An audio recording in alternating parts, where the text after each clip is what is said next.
we are pleased to introduce you the third of two webinars of the project, Sustainable Civil Society Dialogue for Sustainable Development, implemented by Kyoto Club and the Energy Environmental Association of Izmir. And we have today of the first group of webinars, the fourth module dedicated to smart cities and urban strategies. Welcome and thank you, Roberto, for giving us the floor. As you introduced, I'm Piero Pellizzaro, and with me there is Roberto Nocerino. I'm the Chief Resilience Officer of the City of Milan, and Roberto will introduce himself later on, but he's the Project Manager of Sharing Cities. And today we would like to present you the approach of Milan. We love to take use case studies to showcase what is the smart sustainable development and planning in the cities. So first of all, I will the agenda of this 40 minutes presentation, 20 by me and 20 by Roberto. I will start initially from which is the situation of the cities, which is the background of the cities and the impacts of climate change in the city. And so the needs, and then I will move for the urban planning tools that we have identified, and then we move through concrete actions that the city has adopted and taken thanks to European funding project Sharing Cities, looking at smart and sustainable mobility and smart and sustainable energy efficiency building and renewable energy exploitation. So let me start. The city of Milan is facing a big change factor in terms of climate change. And, first of all, since we have arrived, we have developed a local climate profile in the city. And the local climate profile was developed to identify the local impact of climate change on the urban scale. We know that at the global scale, the temperature is already rise from 1.2 to 1.4. To this elaboration we have done with the local institution, we have discovered that the city of Milan since 1901 until 2017 have faced an increase of the temperature of +2 degrees.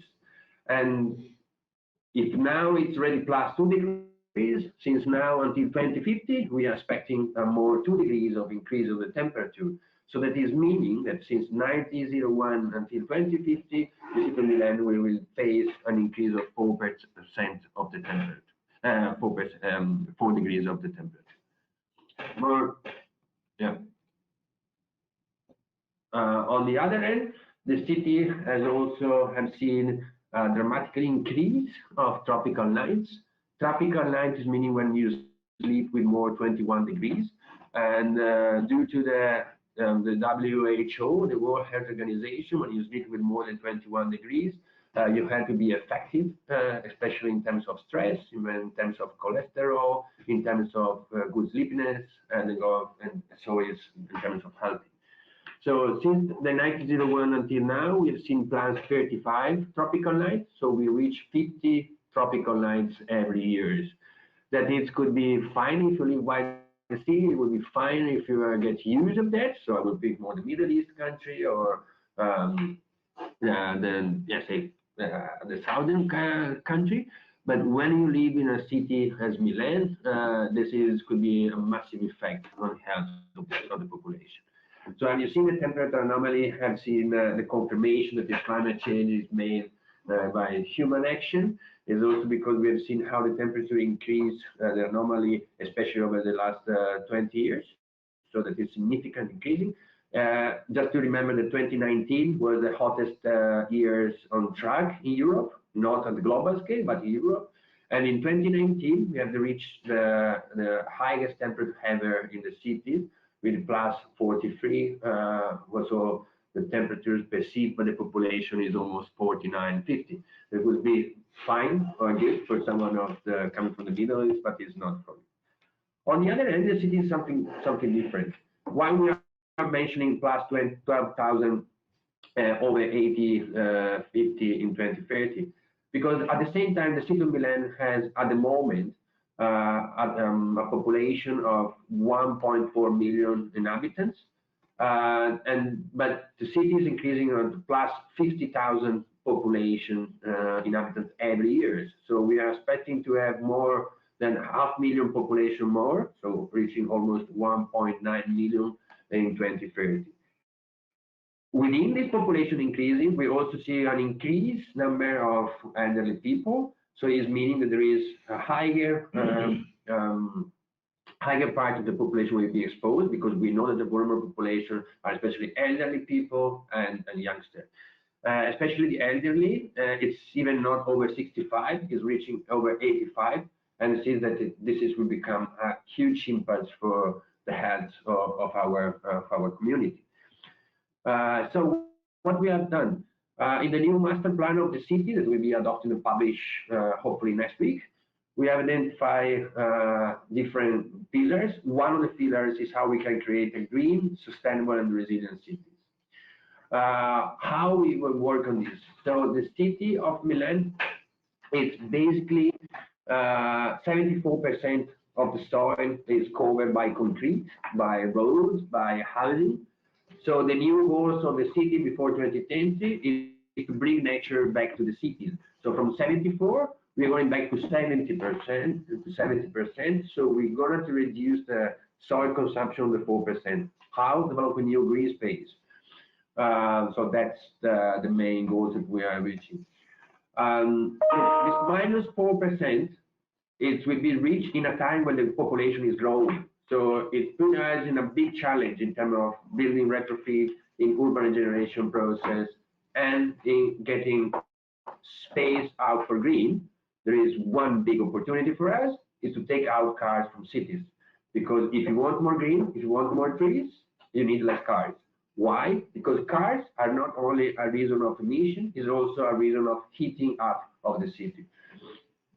On the other end is the map of how the city, it's, maybe there is a little delay because I'm already seeing my new slides that is not changing. Yes, here we go. Sorry, we all double check. This is the impermeability of the city. As you can see, almost all the city is not only covered by concrete, it's also really impermeable. That is, the city is also facing another huge impact due to climate change, economic crisis as well is one of the reasons, which is compared to the other city, the city of Milan is not suffering a lack of water. We are not suffering from droughts. The city of Milan has too much water for mainly three reasons. One is that since 28, in the northern part of the city, a lot of industry were closed up due to the economic crisis. That industry was mainly industry that was water intensive. So the groundwater is increasing, so it's coming up. From the top, we have the same amount of rain, but in less days. So that's meaning that we have what we call extreme weather events, or what is water, extreme rain days. So we have more water from the top, more water from the bottom, and a lot of concrete. That is create a huge impact for cities, and we need to make the city more permeable. Thanks to the Polytechnic of Milan, we also have the design and develop what we call the heat island maps of the cities. So we are also identify where is the most highest temperature are located within the city administration. So it's not only how the temperature is increasing, but also where the temperature is much higher than the others. That is quite impressive in terms. We can just say that the Duomo is the main square of the city, or in July it could reach 42, 43. If you go out, but at least 3.5 kilometers from the city center, we can go down to 35, 36. So it's meaning that there is a difference of 7 degrees before the city center and the peripheries. And this is another challenge, because we need to support peripheries before the peri-urban areas in terms of social support, but at the same time, the highest and the hottest temperature we will face in the city center. So it's where climate and social have to be work together and find a good balance on this. Then we have the hierarchical risk map. As you can see from the map that is coming, I do believe. The hydraulic risk is also located where basically there is a lot of the main infrastructures, the train station, airport, and the main interconnection road of the city. Um, so what is the big challenge is making room for the environment. Yeah, sorry, because what I'm presenting is there is a big delay with the slide. Here we go. And making room for the environment is looking where we can find space for 20 new parks. So since now to 2030, the city council, the city administration has decided that we are going to develop 20 new parks. And we also are now working, also thanks to the, well, what the big challenge we will have, so to host the Olympics game 2026 together with Cortina d'Ampezzo in Veneto region. We also have started working on the requalification, regeneration of the ancient rail yard. And we want to connect all the rail yards with what we call the green belts, a sort of green belt to be then creating a green belts within the city of Milan. One of the other program we also we are looking is how we can open up or reopen, as you prefer, the canal. I don't know how many of you have been in Milan, but normally when you come to Milan, you don't see any kind of river. You also see a canal when you go to have an aperitivo in a village, and you enjoy your wonderful time with the street.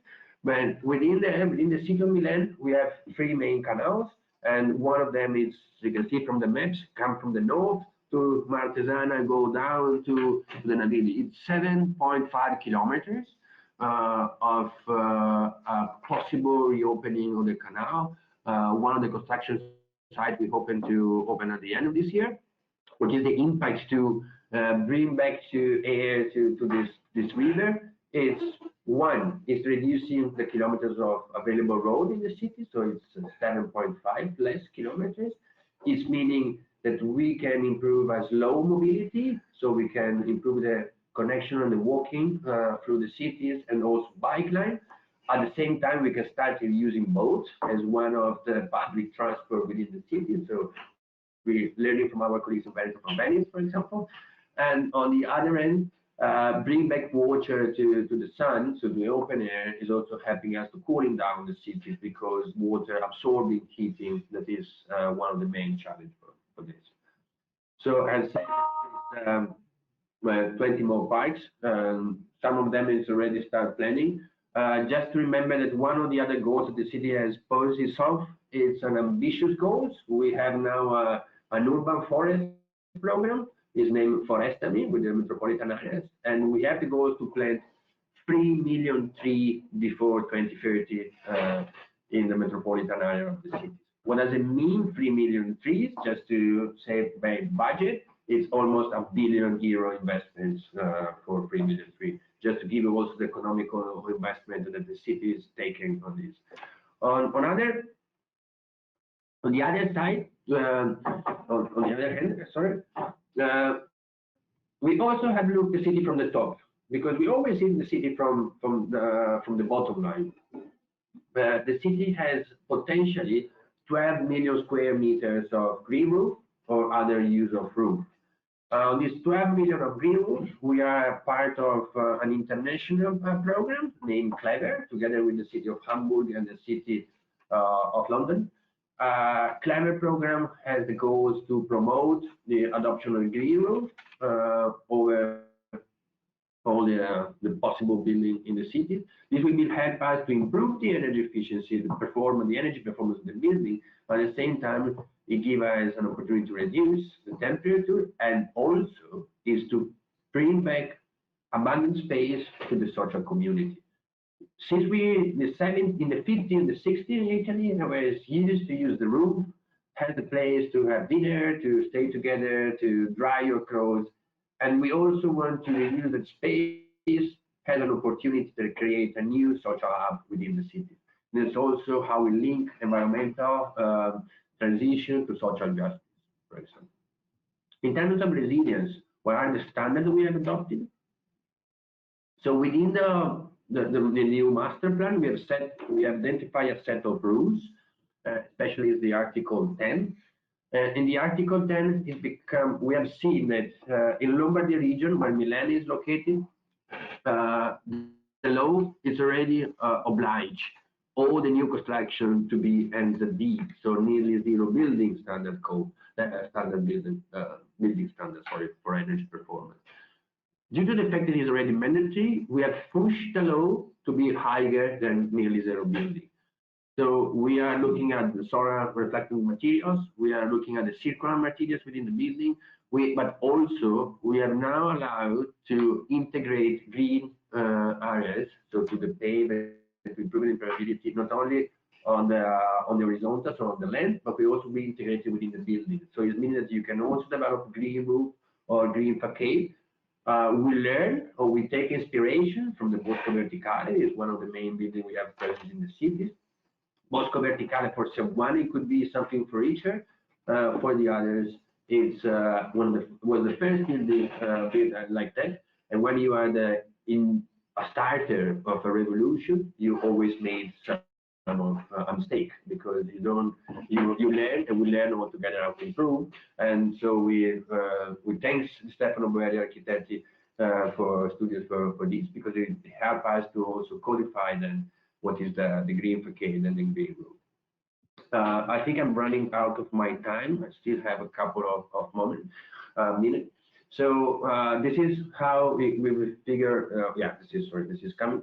So how we will figure the integration of all different, because the mitigation and adaptation solution for us, we are not focusing on our mitigation or adaptation. We need to have an integrated approach to the cities in terms of mobility, in terms of building, in terms of social issues, because as our mayor, Mr. Sala, asked to us, we want to work, and we are working on environmental justice, but environmental transition, but we also need to keep in mind the social justice. So for each euro that we're going to invest in environment, we also need to invest €1 on social program, and to improve the integration and the welcome of all the population over the city. So this is an important step. So to do that, for example, and then I'm going to finish and I give the floor to Roberto. It's we have since 2 years ago we use local budget, so we have €23 million available to retrofit private buildings. It's a news present from yesterday. Our mayor, to the air quality crisis, has declared that since 2030, all gasoline heating system will be forbidden in the city. So since now, all the remaining buildings that still use gasoline to heat their building, they are obliged to remove within 2023. Otherwise, we will start to have penalties. There will be big sanction for this. So our program is also, as you can see, we have 5% support if you change your boiler, 15% if you change your boiler and to retrofit your building. You reach 20% if you change the green roof, the building, and the boiler. All these incentives could be then added together with the other at the national level. So basically, Milan, if you want to retrofit your building, you can receive 80% of all your investment in the 6 months after you have completed your retrofit. So we are not only introducing standard, we also give support to our community to move forward in this, that it's one of the biggest challenge for the city of Milan. So it's the environmental transition to create a more livable and affordable cities for all our community. So thank you very much, and I leave the floor to my colleagues, Roberto Nocerino.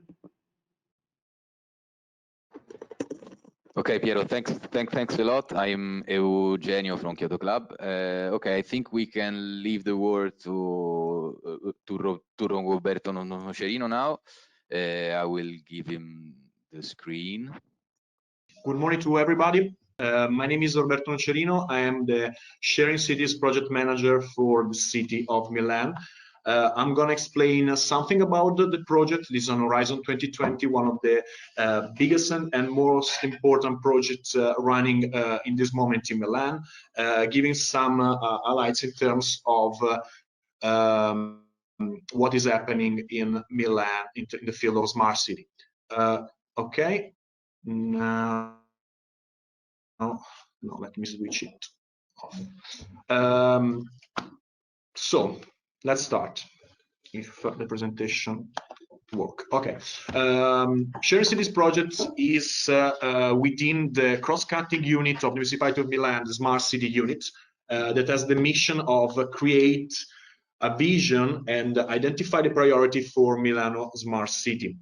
So why we are talking about smart cities? We are talking about smart cities since that the role of the cities is growing and growing during these years. We know that in 2028, the number of people living in a urban area overtake the number of people living in a rural area, even though it's not always simple to define what is an urban area, what is a rural area. But despite this, of course, the number of people living there is increasing.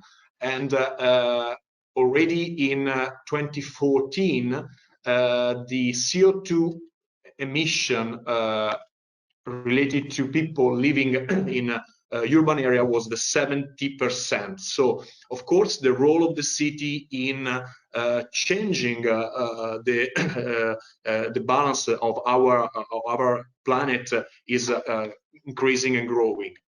And of course, is also increasing the complexity of our cities. This is the map of the mega cities, namely the cities with more than 10 million of people in 2030. And of course, we can see that even though most of them are concentrated in Asia, we know that also in in Europe there will be a lot of the city growing in magnitude, and of course also having a connection with all the environment. We know that for example, Netherlands is almost even though there are a lot of different cities, but we can consider it like a big mega cities. Anyway, the increase of complexity, of course, needs that cities has to find tools for analyzing and detecting the dynamics of the city. And that's why we started, as a city of Milan, the journey towards the smart city. We started it in 2012. We published the guidelines for launching Milan Smart City project. We had a long consultation with the stakeholders, mapping so-called smart stakeholders. And in 2014, we approved the Smart City guidelines made by the City Council. During these years, we reached very good results in the field of smart cities. At least in Italy, we are the first smart city in Italy, and one of the fields we are performing the most is the sustainable mobility. Instead, as Piero explained before, a lot of work has been done for the environmental policies, and that's why we have a environmental transition department that is working on the fields that Piero explained just before. So we are at the top of smart city rate in Italy, but of course a lot of work has to be done, and that's why we are working a lot on European projects, on innovation projects. I'm gonna say some words about sharing cities, but of course there are a lot of other projects like the Clever, that's again Piero mentioned before. There are a lot of projects that are running this moment in Milan, because Milan identified innovation project as a way for testing innovative solution, for trial, for fail, for identifying which are the best solution to be possibly to be applied just in a part of the city, in some districts, in order to scale up those that are most effective. So, saying something about sharing cities, it's a Horizon 2020 project. It's a Smart Cities and Communities call. It started at the beginning of 2016 and will last till the end of this year, 2020. The overall budget for all the partners involved is 24 millions, and it involves 3 cities that are Milan, Lisbon, and London as lighthouse cities, and the 3 other cities that are Bordeaux, Warsaw, and Burgas that you see in the map, like as a follower city. The idea is to have cities implementing testing solutions that are the lighthouse ones, so London, Milan, and Lisbon, and 3 cities learning what we are doing in these years in order to scale and replicate effective solutions that are Bordeaux, Warsaw, and Burgas. In Milan, in particular, we have a quite wide partnership made of 17 partners among universities, research centers, utilities, agencies of the public administration itself, of course, companies, SMEs, so quite a wide panel of different partners that are crucial aspects for implementing projects related to smart cities, since that a lot of competencies, a lot of effort, but also a lot of different approaches has to be adopted for tackle the smart city challenge. Sharing cities decided to be focused on so-called demonstration areas. So each of the 3 cities, the 3 lighthouse cities, selected a district where to test innovative solution. For London, it was the borough of Greenwich. For Lisbon, has been chosen the downtown. And for Milan, we decided to be focused on so-called Porta Romana Bettaglia district. We choose this district for for its peculiarities, because it is a district where there are a lot of opportunities for urban development, since there were it's a former industrial district.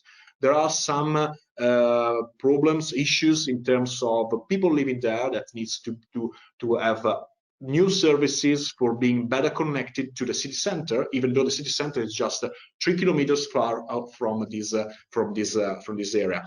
And also because there is a very big agriculture area inside this district, the so-called Parco Agricolo Sud, so the South Agriculture Park, let me say. So we choose this area, and a lot of other projects are running in this area, since that is a very strategic area where to test these innovative solutions.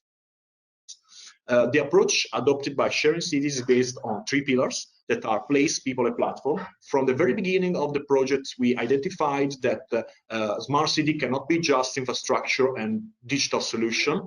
So we can not just install a new bike sharing station and say that we have a smart city. It's not like that.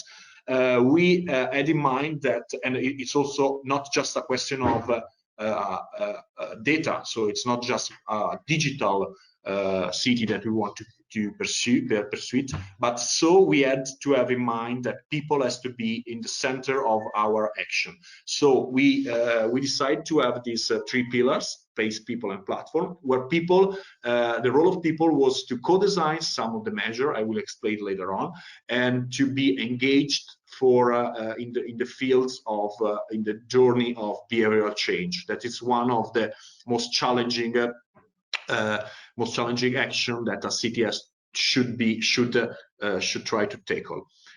So just some example of what we have done in Milan, and just a premise. Of course, this is a pilot project, so numbers that I will show you are small, but most of the action will be scaled up or are already object of scaling up, as I show you later on. What we were focused on in terms of physical implementation, we had some action that you see summarized in this slide. We were focused on building retrofit, on sustainable energy management system, on sharing electric mobility, on smart lamppost, interoperability platform, and as I mentioned before, citizen co-design and behavioral change. You see some picture in this slide, but I will explain each of the measure I've just mentioned. So starting from the building retrofit, we had a goal of retrofitting 5 private buildings and 1 public building in the district for a total amount of around 25,000 square meters among private and public buildings.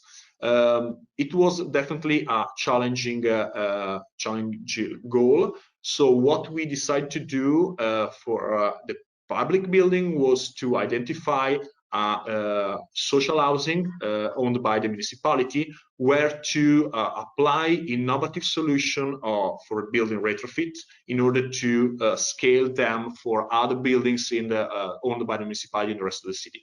For the private ones, instead, we launched a call at the beginning of the project in order to select those buildings that want to be involved in this process. We received 50 buildings that want to apply to this call, and we selected 20 of them. With these 20, we started a co-design process made of 3 meetings where we co-design with people living in each of the buildings, and you see some picture of the co-design that we set up. So with the people living in each building, we co-design with them which kind of solution they want to see in their buildings. So, for example, photovoltaic panels, or to insulate the facade, or to change the heat pump, understanding from them which were the issues, the problems, the opportunities of each of the buildings. We had a second meeting where we build up with them using a gamification approach.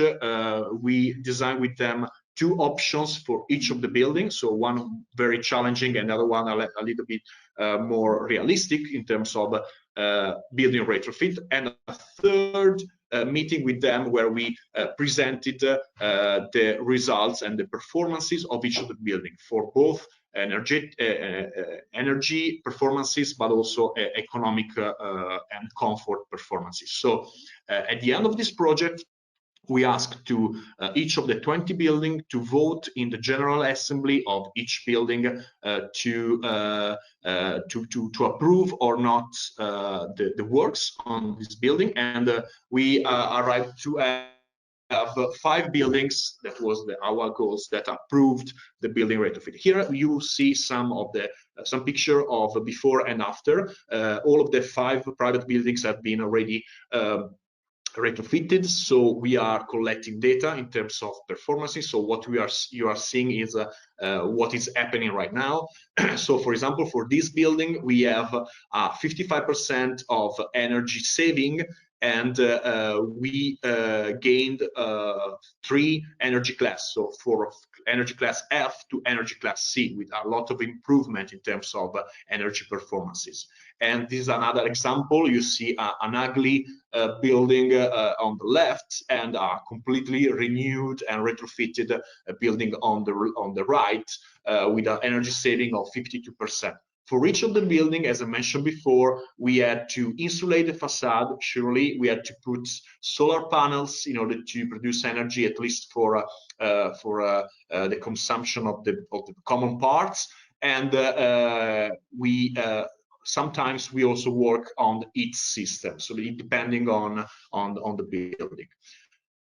Here instead there is just a picture that depicts the social housing building. The works for this building are still running for 2 reasons. One is that the measure in this building were definitely more complicated and more challenging than the ones for the private buildings, and also because of public procurement process that we had to try to rearrange, not to rearrange, but to face trying to fit them in a European project with a very short time window for being applied. But anyway, works are running. We are at 50% of the works, and so of course this will be a test bed for testing solution for the renovation of other social housing in Milan.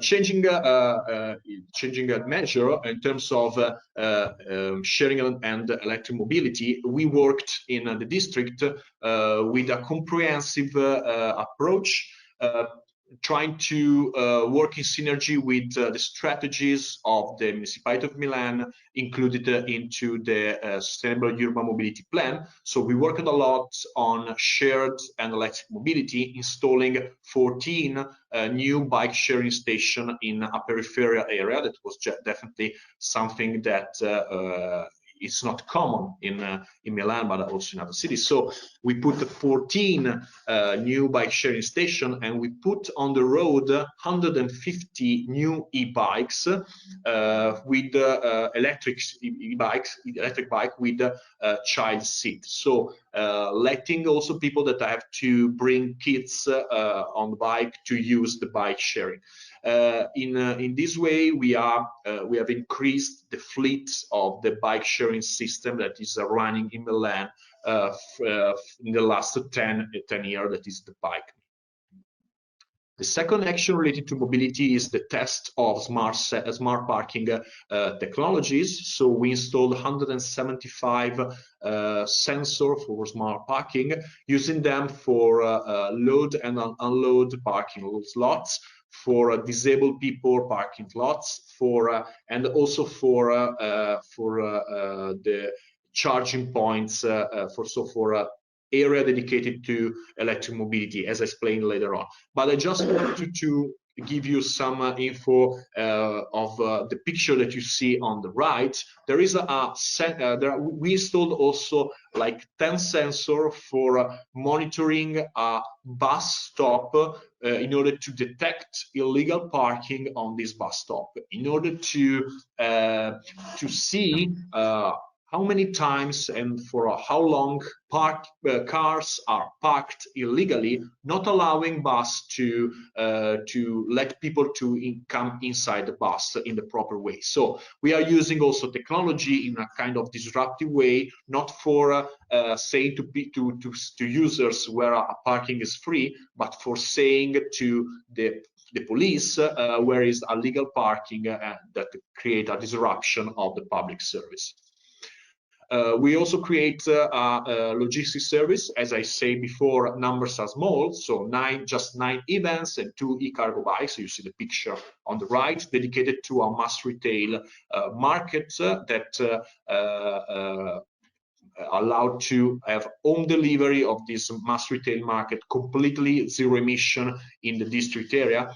But what we are collecting in terms of data is that there is no decrease of KPIs for the adoption of these e-vehicles. So we are monitoring all of these all the deliveries, and we are in contact with the operators that are performing these deliveries, and there is no decrease of KPI. It's very important since that we know that the logistics has a huge impact in our cities in terms of both traffic, illegal parking, and of course emissions. So to work and to be sure that we can ensure the same performances with electric vans is definitely something very interesting. Another measure related to electric mobility was the test of car sharing service dedicated to a community. This is one of the measures that is not running very well, and so we are trying to reshape a little bit this measure. And exactly today I have a meeting with our agency, that is AMAT, for the environment and the traffic mobility and territory, in order to try to find another solution for creating, for testing, for detecting the performances of community car sharing that we think is definitely something that could be very interesting, especially for some communities like students community of people that arrive from other cities that are working in Milan, but maybe they don't need a car for 24/7, but maybe for some specific trips during the week. Anyway, today we will have this meeting for trying to rearrange this measure. And finally, related to the mobility, we installed 10 mobility areas with 60 charging points in the city, and this is within a wider strategy of the municipality of Milan of creating these mobility areas. There will be 43 in the entire city that will help car sharing operators in that want to shift from traditional vehicles to electric ones in better managing their fleets, using these mobility areas as hubs where to park and recharge their cars. So again, these small numbers, but within a wider strategy. Finally, in terms of physical implementation, we tested environmental sensor and traffic sensor installed on lampposts. So we use the lampposts as enabling infrastructure for smart sensors. And again, this is something very interesting in order to work in synergy with the official environmental monitoring network that is managed by our regional authority. So we are working with them in order to understand how these data are accurate, in order to understand if these data can be pervasive, can help in creating a more detailed network of environmental sensors. I'm going to conclude my presentation just to say that I mentioned before the citizen engagement. I have explained how we, an example of how we co-design with citizens some of the measures, like the building ones. We also created an app that is an ecosystem that is called Share Me, where citizens can share their good experience in the field of sustainability, mobility, waste, energy saving, whatever, gardening or whatever. The idea is that people sharing experience, so the peer-to-peer contamination, sometimes is more effective than the top-down approach of like a communication campaign saying that you have to take the bike. Greta Thunberg is definitely a very good example of how people like us are able to influence citizen behavior more than a lot of politicians saying that we have not to use the bike, not to use the car, but to use the bike in our daily life. So this is a way that we try to work with for this behavioral change journey. Okay, I'm gonna conclude.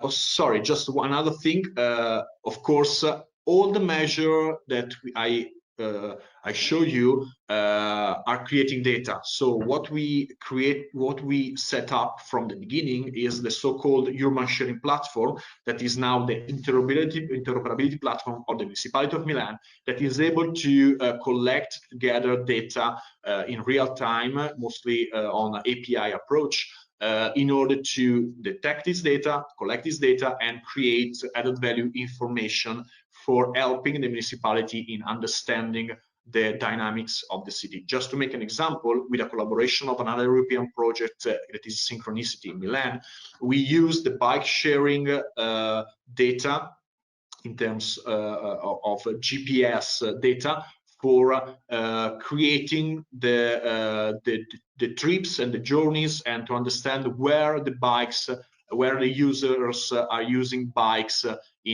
on which roads, in which way in our city, in order to better understand if our planning of cycle path are adherent to the habits of the user. So of course, data, as we know, have a great potentialities, but the tricky thing is how to use this data, and we are also trying to explore this issue.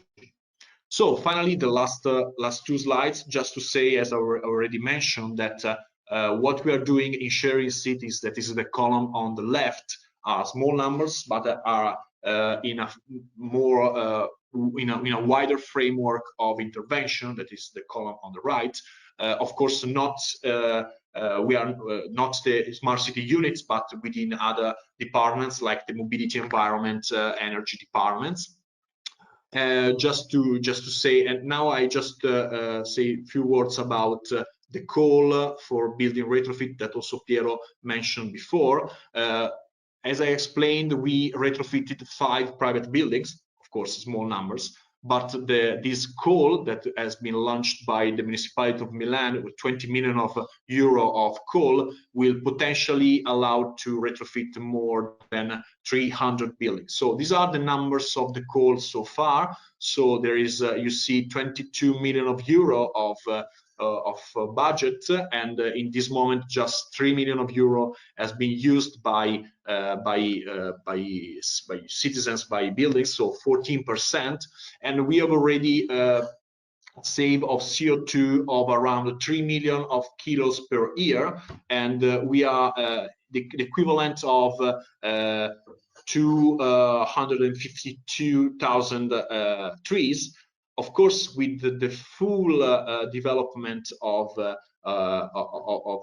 this coal, we will have 380 buildings in potentially retrofitted, with a saving per year of 21 million of kilo of CO2 that are equivalent to 1.7 million of trees. So again, the potentialities of this coal has not been completely developed, but of course in the next year we will work as a municipality in order to push buildings in retrofitting, also because, as Piero mentioned before, the gasoline heat power system are not legal anymore. So that's all from my side. Thank you for your time, for your attention, and I leave the floor to Roberto back. Thanks a lot, Roberto. I'm Eugenio from Kyoto Club, as before. I will leave now a few minutes to our participants to, if they have some questions, you can write them in the question window you find down right. While waiting, I would like just to ask you if you can resume the structure of Milan municipality. I don't know if you or Piero, you can decide. You can resume how the Milan municipality, the structure of the Milan municipality deals with the smart cities challenges. Let's say you mentioned before that the smart city unit works together with other directorates, let's say directions, other offices, like the mobility one, the environment one, the energy.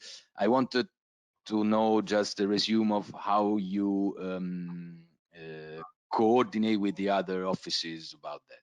Thanks. Is Piero speaking? Well, actually, it's a good question, but it's also an ongoing process. Let me explain what I said. Since last July, our mayor, Mr. Sala, has decided to take on his own all the competencies over environment and the climate change. So we have now created a new department. It's named Environmental Transition. In the environmental transition, there are 3 main areas. One is climate and energy. The other one is urban resilience that I'm leading to. And the third one is water and waste. Within this, on top of this, there will be still other 3 main areas that are considered environmental areas or smart, let's say, but it's not part of the environmental transition. We can say that still we have the food policy policy, we have a food unit, so it's taking care of all the food policy related to, when we speak about food, it's not only get access to food, but it's also meaning how food is delivered, how food is produced, how we can reduce food waste, how we can improve the circularity, and so on. And then on the other end is also the smart cities. Since the beginning of the creation of the smart cities unit was 2012, with the publication of the first guidelines of smart cities. For the city of Milan, smart cities, it's not meaning technology, it's meaning community, it's meaning economic development, it's meaning creating a good environment for startup and company or industrial manufacturing that could become smarter together with the city. So nowadays, the smart city unit is located within the economic development, the urban economy department, because it's more related to how we could create a proper environment within the city for companies to come, develop, and research, and then go to the market. Why? Because the urban economy department is also in charge of the relation with the university. In the city of Milan, we have among public and private 11 universities with more than 250,000 students that are resident in the city. So we try to link university research and economic development with the urban economy development. And then where is smart cities is located? Smart cities, it's more thing about smart communities and how we work with the other, how Roberto and myself we work with the other. The city has created what we call intersectoral committee, while the different departments are coordinating for the master plan, for the new living lab regulation, or all the others. So there is weekly meeting where different departments are put together to update and coordinate in the future development. So it's a big challenge for all family when you work to cross over silos. Private companies say, oh, we don't have silos. I come from the private company, and private has the same issue as the public authorities. We all work in silos, even among our families. Sometimes we don't know where wife is doing or what our husband is doing, and still silos is there. So it's a good coordination. I think what Roberto has just shown, it's the exact good result of a good coordination among different departments, where mobility, environment, building, and facility management and social program are working together, because our main goals is not a technology, is our citizen and our community. Welcome back. Good morning, everybody. It's Eugenio again from Kyoto Club.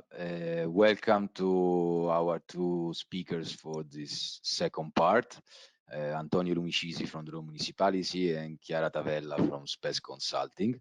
I will open up their mic and I will now give the word to the first of them who's going to speak, which I guess is Antonio. Okay, thank you, and good morning, everyone. My name is Antonio Lumicisi, and I'm a climate and energy policy expert. I will show just a few slides later my background. Just to introduce my speech today, I will talk about those four topics: the EU climate policy, the role of local authorities, and the covenant of measures for climate and energy. It's the main topic I want to discuss with you all. And finally, to say something about Turkey, the country where all the participants are coming from. Before starting, I would like to introduce a little bit myself. I am, as a scientific background, I'm a statistician and a demographer, and I have some decades of experience of sustainable development. I worked mainly with public bodies at all levels, international levels, such as FAO, at national level, such as the Italian Ministry for Environment, for example. I worked for 15 years in the past. And also at the local level, I had very interesting experience at the municipality of Rome in particular. I had also some experience as academic experience at the University of Viterbo as a professor of course forests and sustainable development. And in the last 10 years, I have focused on the role of cities reducing their greenhouse gases and polluting emissions. That's why I'm here to discuss with you all about the role of local authorities. Finally, I regularly publish some articles and posts in my personal blog on Fatto Quotidiano Online. It's one of the main national newspaper, and also in a web magazine called Il Cambiamento. That's all about myself. And I would like to start with just briefly to recall what is the European Union climate policy. And maybe it's well known that the EU committed itself to reduce its CO2 emission by 2020 by at least 20%. And now the new target for 2030 is to reduce at least by 40%. This is a part of a long-term process to reach the so-called climate neutrality by 2050. This is part of the commitment the EU took under the Paris Agreement, and also under the 2030 Agenda for Sustainable Development Goals, the UN framework.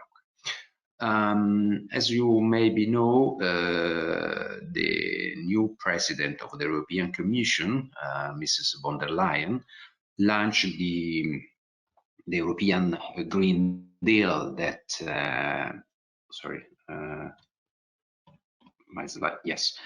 launched the European Green Deal that is a broad roadmap that deals not only the energy sector, but also biodiversity, forests, agriculture, green cities, of course, and circular economy in general. And also would be a very important platform to mobilize more than 100 billion of euro in the next years.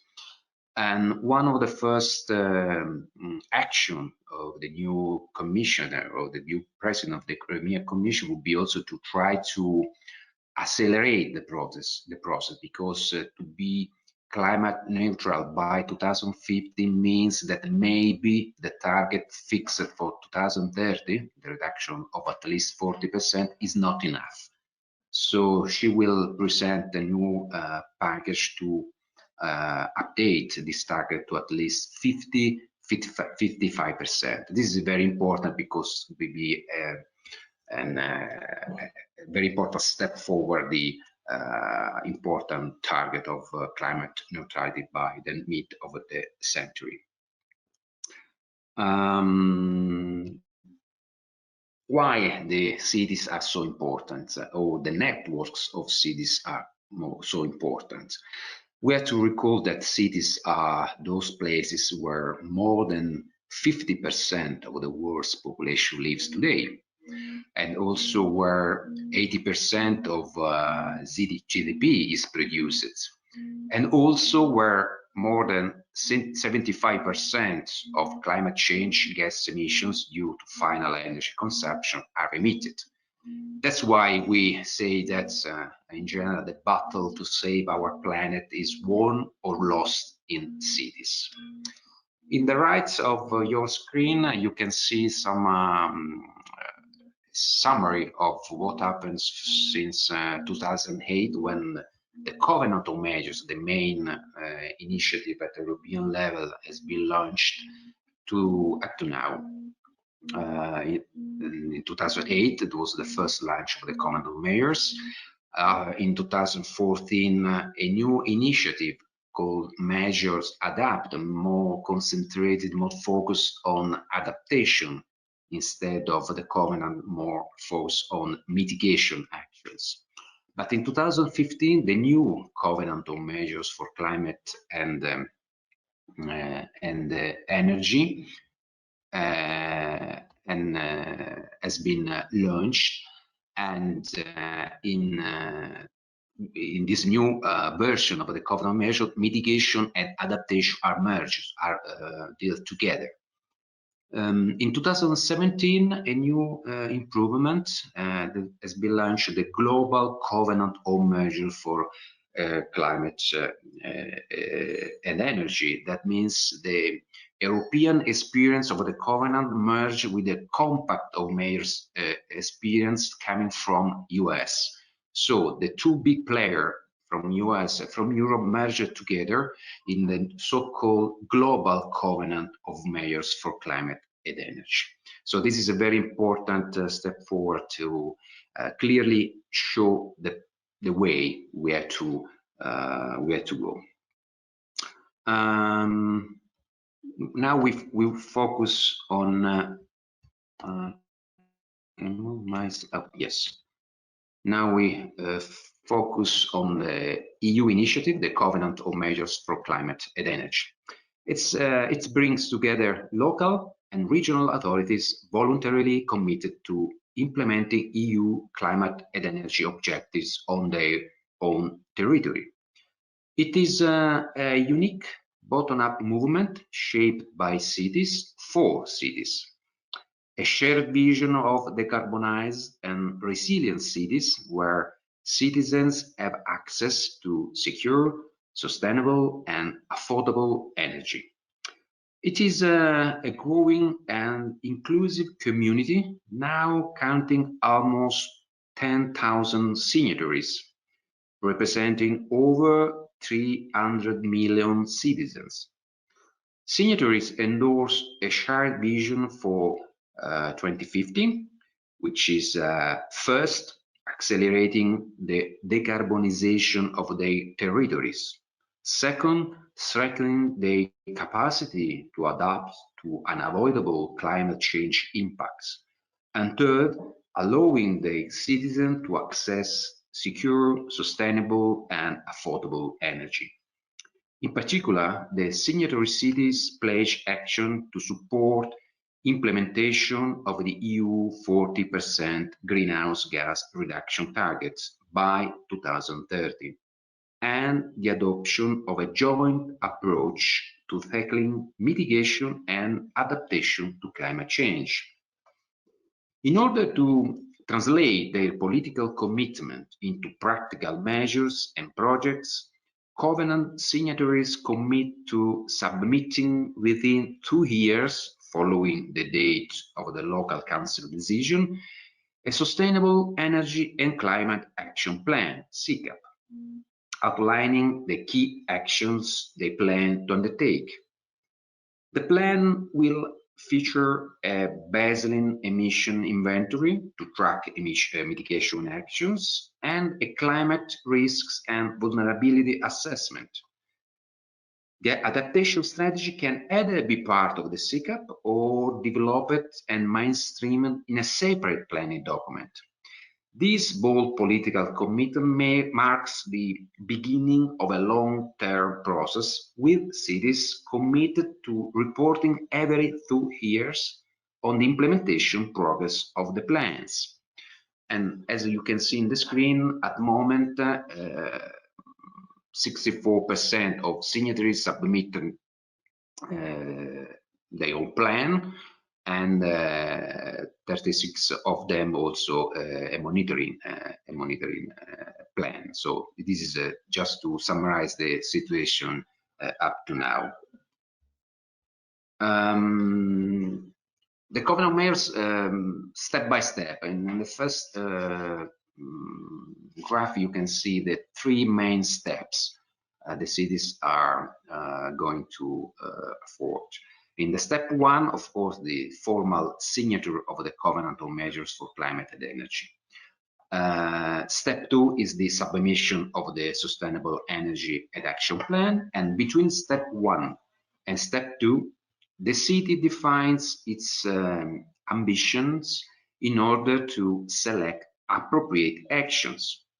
The best in this step would be to involve local actors, in example, associations, citizens, experts, and so on, since the beginning, to define together with the local administration the ambitions and the actions to be included into the Sustainable Energy and Climate Action Plan. Step 3 is the submission of the monitoring report, and between step 2 and step 3, the city delivers practical actions and starts actions monitoring in order to have an ongoing review progress and readjust priorities for the city, because every 2 years maybe something is needed to be changed or modified, in order to have every 2 years an updated action plan. According to specific guidelines, a list of concrete actions are included into the CCAP. Actions related to each of the mandatory sectors. The mandatory sectors such as the building sector, transport sector, and local energy production sector, but also to each of the so-called non-binding sectors that the city decides to include for its own reasons, such as small industry, for example, those industry not included in the emission trading scheme that is regulated at the European level. Municipal wastes, agriculture and forestry, that are non-binding sector but could be important for determining for some cities. So it's a choice of the city to include or not in the plan. In the right of your screen, you can see that the signatories are not alone in this process. There are other actors that at different levels can give some support to the signatory cities. We can see better maybe in the next slide, where we see that the Covenant of Mayors for Climate and Energy includes a multi-stakeholder involvement from an administrative, technical, and promotional support from the Covenant of Mayors office in Brussels, to an institutional support from the European Commission, the European Parliament, the Committee of the Regions, as well as the European Economic and Social Committee. Again, from an implementation and networking support from the Covenant coordinators and supporters, to a technological support from dedicated EU initiatives such as ICT for Sustainable Growth and Smart Cities and Communities. Again, from a scientific and methodological support from the Joint Research Center, European Environment Agency, and academic and research community, to a financial support from the European Structural Investment Funds, the European funding programs like Horizon 2020, LIFE, and so on. And finally, also to awareness raising, such as the European Sustainable Energy Week and the Energy Days. In the right side of your on the slide, you can see some achievements to date of the signatory cities. They reached an average reduction of greenhouse gas emission of 23%. It's not so bad. And also they had a time for share of renewable energy, and also a reduction in final energy consumption. And finally, it's very important, they triplicate the local renewable energy production. All those numbers came from the analysis of the CCAPs, or the action plans the cities have presented up to now. Okay, I already commented these slides. Differentiate the methodological materials that the Covenant Mayors and its related support offices provided to provides to the cities, to the senior cities, and then also all the documents and yes, documents, handbooks, also webinars, tools to support the signatory cities in this process with the final objective, final target to implement as best as they can their own CCAP. Finally, the last minutes I want to dedicate to what is going on in Turkey. I understood that the participants of this webinar are people coming from this country. So I can say that at the moment we have 22 signatories from this country, from Turkey, and there are also big cities, I mean, with a number of citizens quite important, over also 1 million inhabitants, and 12 of them already have presented and approved sustainable energy and plan, sustainable energy and action plan, or CCAPs.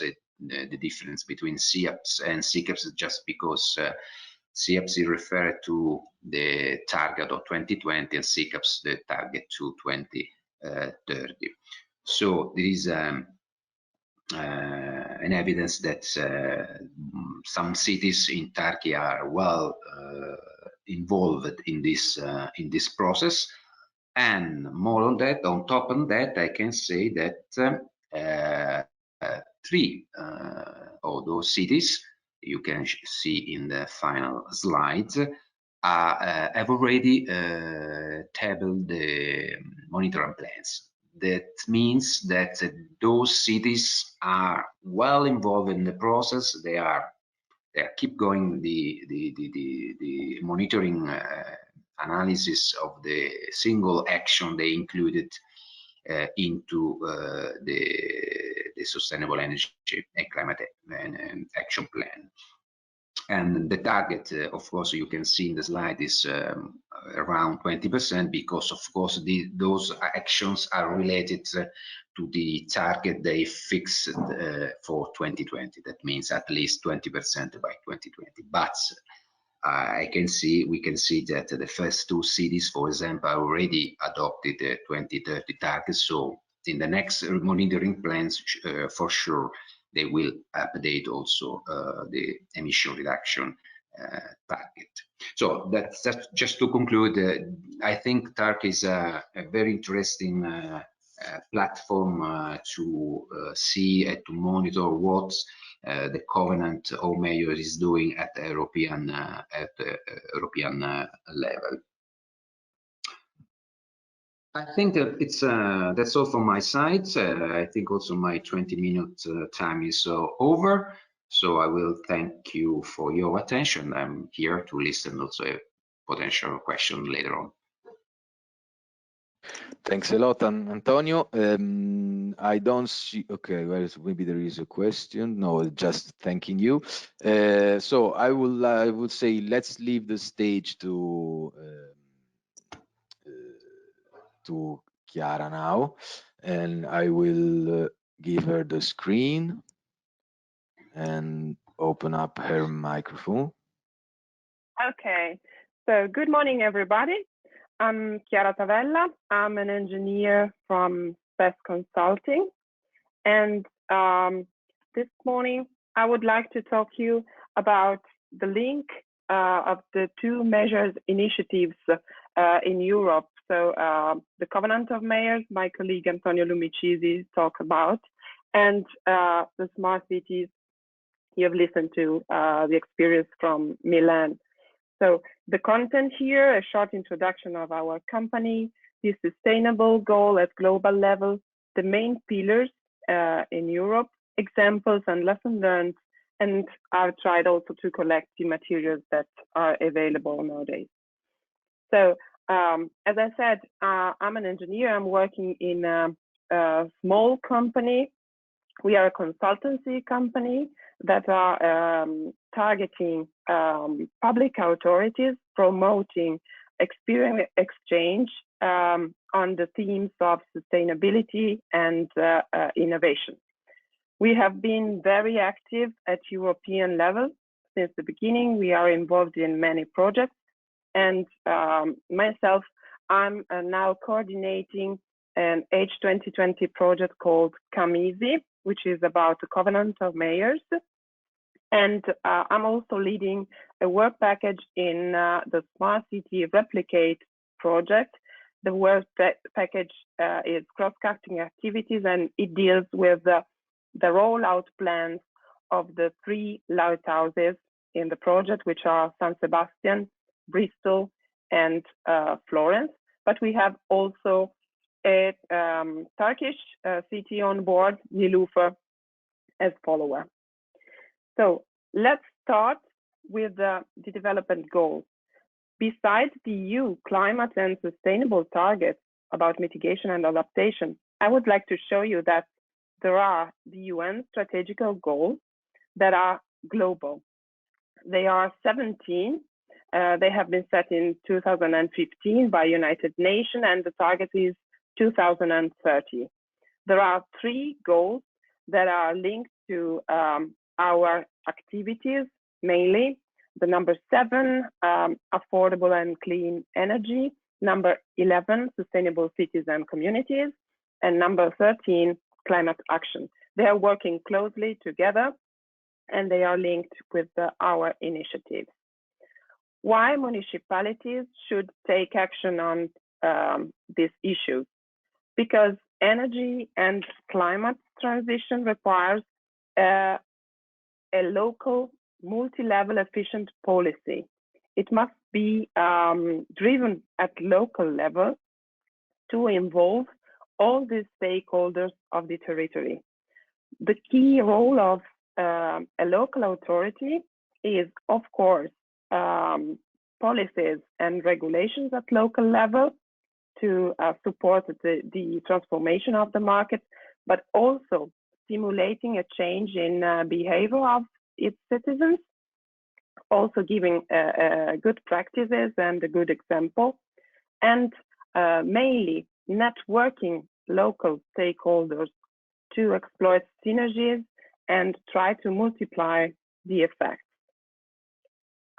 Municipalities are trying to take action, but there are some obstacles in implementing those policies, and mainly talking with the municipal staff, those obstacles are related to local capacity in terms of timing, but also in terms of skills and access to financial resources.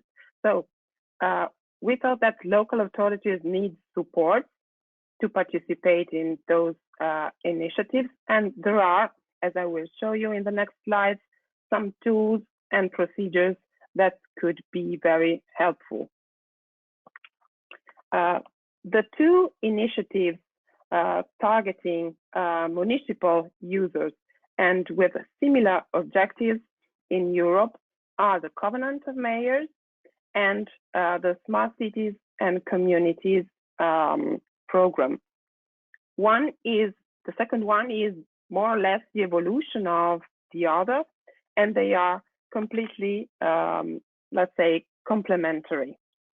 What does SMART mean for you? I think that Piero Pellizzaro has already explained it to you, but let's highlight it again. The program set by the EU wants to improve the quality of life of European citizens. It's not only about technology implementation, but the final target is quality of life. Of course, the main aim is to reach energy and climate targets all around Europe, but also to increase competitiveness of industries and also small and medium enterprises.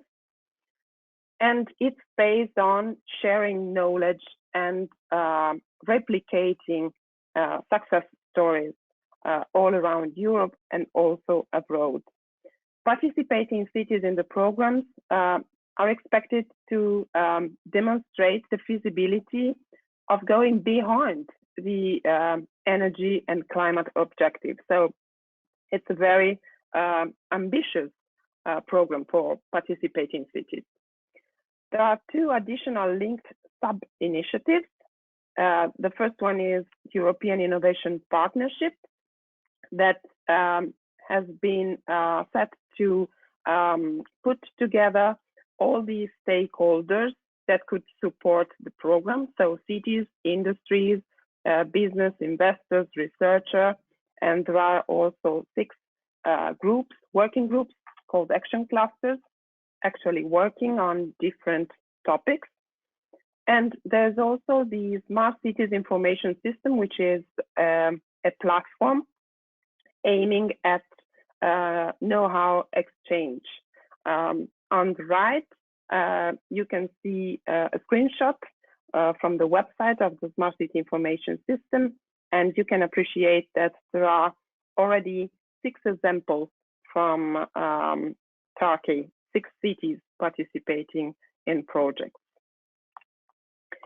One of the action cluster, the planning action cluster, has developed a guidance package.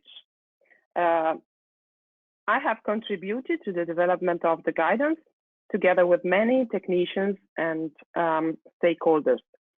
It could be implemented both for CCUP or for Smart City Plan because it's a kind of roadmap, a procedure for integrated planning and also for the implementation. It gives hints about the smart vision definition, which is fundamental, and how to do a smart city plan based on co-production approach. It's not a unique solution, but it's a tested path. And so there are also a lot of description of practical experiences of pilot cities. And then it's important, the paragraph about how to put the plan into effect, which is the main obstacle cities are facing now. So hints about implementation and monitoring. Regarding monitoring, there are best practices reported, and 2 of those best practices I would like to focus on are the ISO standards and the European Energy Award. These are the 2 methodologies suggested to boost monitoring, because as you saw before, few CCUPs have been monitored at EU level, and to foster the implementation. The European Energy Award is known also with other names all around Europe, like, for example, CSD in France, IFEMS in Austria, and PACLIMAT in Luxembourg, but it's the same methodology. Why we would like to combine those 2 methodologies with our initiatives, CALM and Smart Cities, because there are strong similarities in the processes, as you can see from the 2 pictures. Both the initiatives require a strong initial political commitment. They require specific organizational structure with which is the main step the municipalities and anyone working in integrated policy should take. And also, they try to promote long-term engagement, because it takes time to implement those plans, and those structures should last over years. They are following the same process structure, which is mainly a Deming cycle, so plan, do, check, act, as usual in the quality management systems. Let's talk about ISO standards. There are several ISO standards applicable to our plans. The first three are quality management systems that could be used by any kind of users, also companies and private sector, about quality, energy management, and environment. While the last point consists mainly in a set of indicators specific for municipalities to measure performances, compare municipalities, and support decision makers. The standard does not provide a judgment. The concrete targets are set by municipalities according to the local situation. I reported also the web portal for the ISO 37120 about sustainable cities and community, where you can find the practical examples of benchmarking and open data from participating cities. Regarding the European Energy Award, which is widespread in Europe, you can see from the pictures, ordinary members are in dark blue, and there are also some pilot countries in light blue. It has been drafted for municipalities by municipalities, like the Covenant of Mayors. It supports to its process through a lot of instruments available and also qualified advisors. It supports the planning and implementation of local action in all relevant areas of competence of a public authority. So joining the program, you can have access to a comprehensive pool of supporting tools that are tailored at national level, very country specific. And you can be coached by external experts. It is in use in 1,500 cities involving 60 million EU citizens. Why do local authorities choose to participate in those programs, both ISO or European Energy Award? Mainly because awarding and certification processes create increased visibility. It's a strong argument for location marketing, for example, and to show your green and smart pioneering role. Then because the possibility of having international benchmark and international networking, gathering experiences from similar realities and compare your performances. Both the systems provide effective management procedures. So if a municipality doesn't know how to deal with an integrated plan, this procedure could support the work. And then because they provide also regular training for municipal staff, and as I said, a lot of different tools, and you can see on the right some results of these tools. As I told you at the beginning, I'm coordinating a project which is actually ongoing. It's called CAMISI. The project aims at synchronizing and aligning all those initiatives, trying to facilitate municipalities in their work and facilitate multiple engagements. So starting from the governance and going into the smart city world. We would like to increase the number of cities and communities engaged with the EU targets by producing effective plans. What we are doing now with 18 selected ambassadors municipality, we are testing tools that will be provided later on an open platform available for anyone. On the left, you have the list of the new tools, and we will have also training materials and a lot of available supporting instruments for municipality, especially for calculating, but also reporting and bench learning.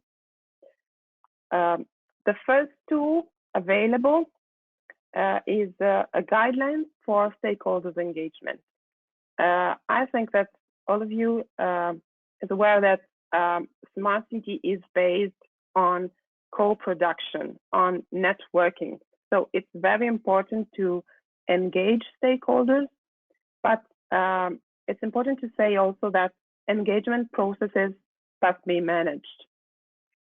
To achieve good results and to achieve the targets you have in mind, you should have clear rules, dedicated resources, and realistic expectations from both sides. So this tool is a guideline for people involved in energy and climate planning or management, and it could be a useful resource for a wider environmental community. It's aimed at supporting the working teams and leaders in engaging stakeholders, because energy, climate, and smart issues are cross-cutting subjects. So you have environmental, but also economic, social, political impact. And so an effective and successful approach ought to be transdisciplinary, involving all interested departments and sectors, starting from the internal structure of the public body, as the example of Milan before.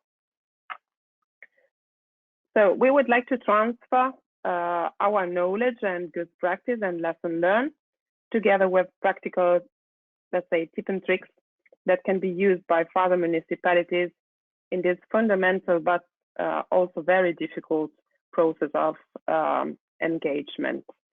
Those guidelines will be available very soon on the project website. This is an example of different levels and options of public involvement in the planning and decision-making process. You have the simple information, the base, the communication process. Then you have the consultation in long-term processes, or the cooperation on specific, very specific projects, and the full engagement in the planning process. There are also illustrated different methodologies you can use for stakeholders, and for each methodology it is suggested in which case it's better to use it. I would like now to illustrate you a practical example, which is reported also in the Smart City Guidance Package. It's the municipality of Florence, which is involved in both our European projects, and we have been supporting since 2010. It's a city which step by step has become a smart city, starting from the covenantal mayors and now rolling out solutions tested at pilot level to the whole metropolitan level, so also outside the city. As you can see from the list of their commitments, sustainability in Florence is, as they say, is a never-ending story. So it's really a long path. We have developed a smart city plan based on the CEAP submitted to the Covenant of Mayors. The difference is that the smart city plan has a wider scope, as you can see from the sectors included, and it has been developed with a very deep participatory approach, implementing system thinking methodologies and listening marathons and public consultation. Everything started from a co-produced vision and agreed ambitious measures in different fields. After this plan, the city has been granted with an SCC1 project, Replicate, together with San Sebastian and Bristol, and they have tested smart measures in a district to develop then from the lesson learned a rollout plan.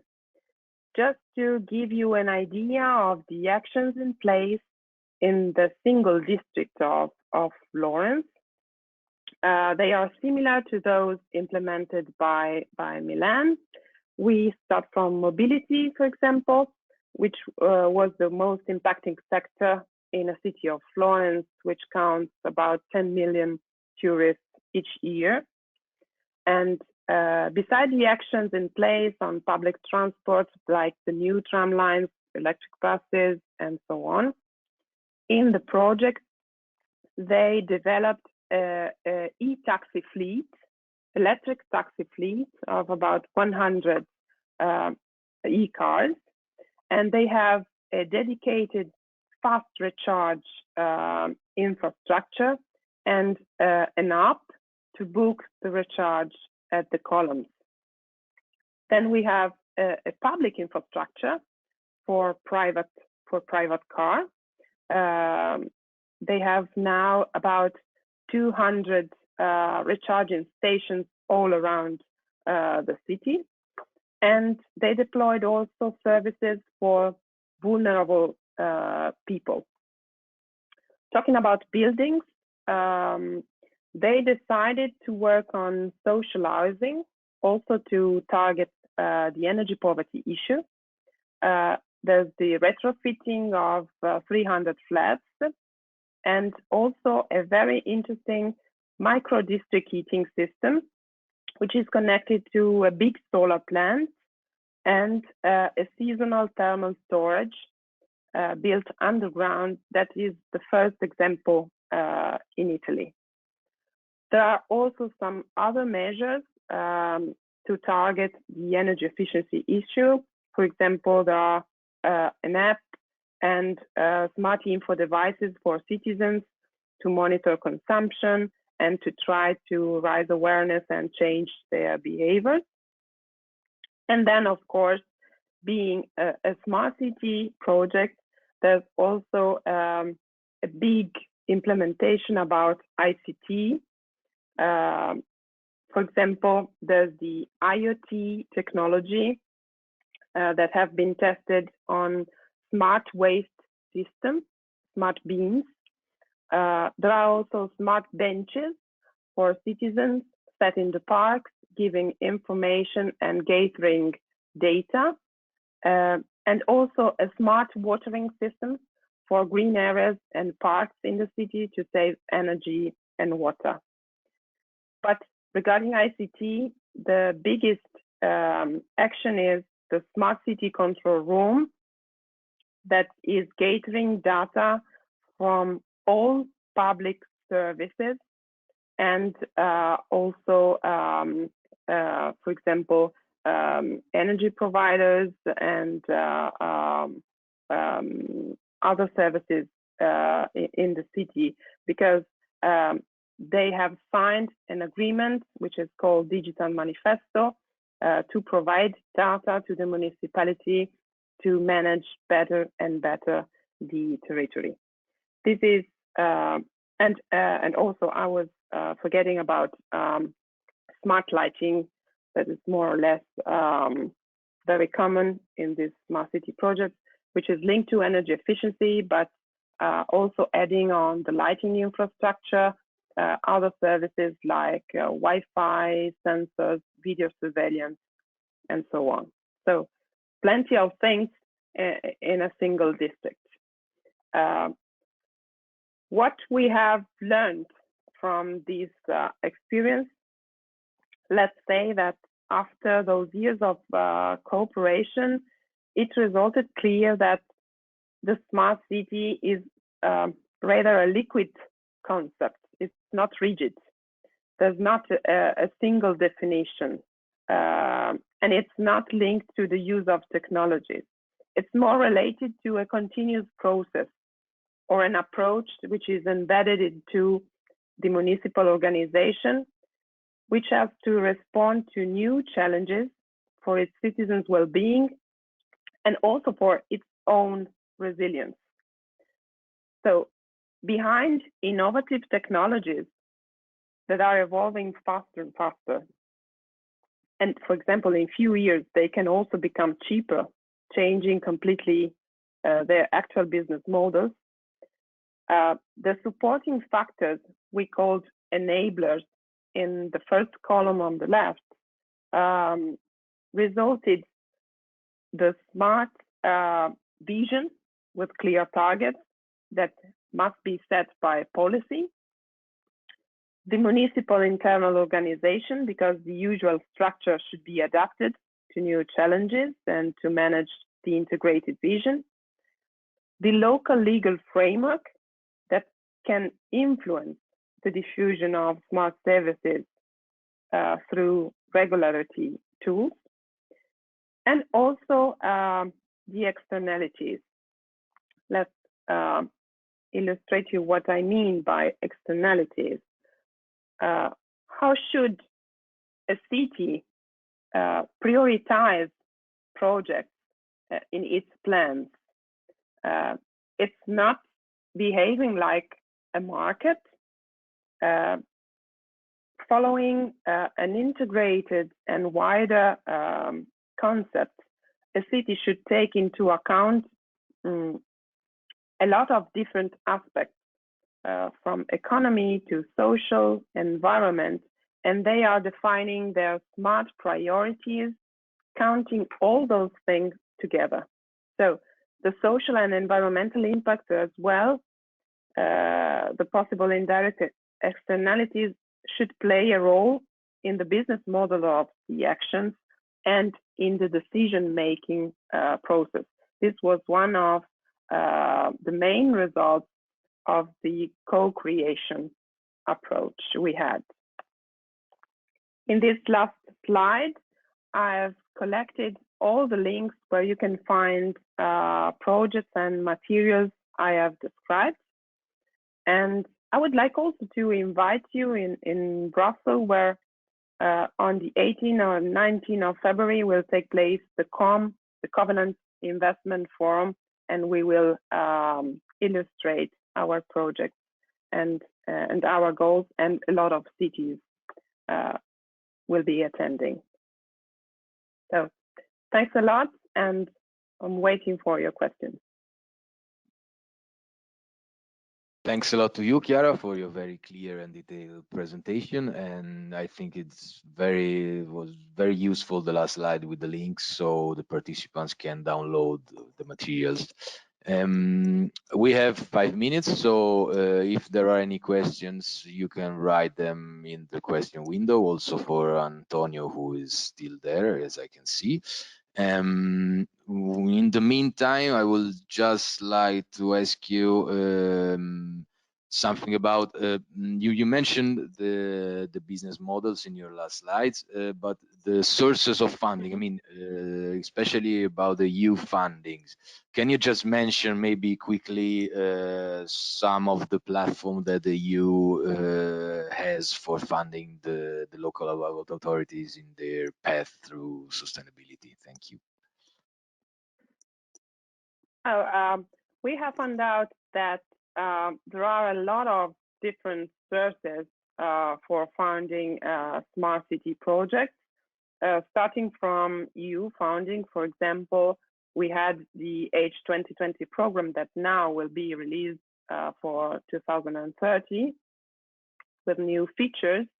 And then we have the EBRD financing, and a lot of different financing sources also at national level. What has to be taken into account that it is a multidisciplinary sector.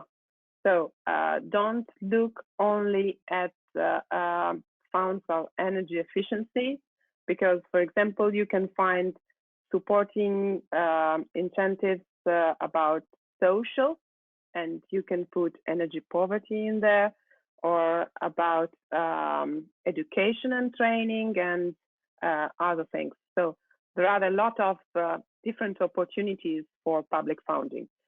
But let me say that business models in this case are very complex and shouldn't be based only on public funding.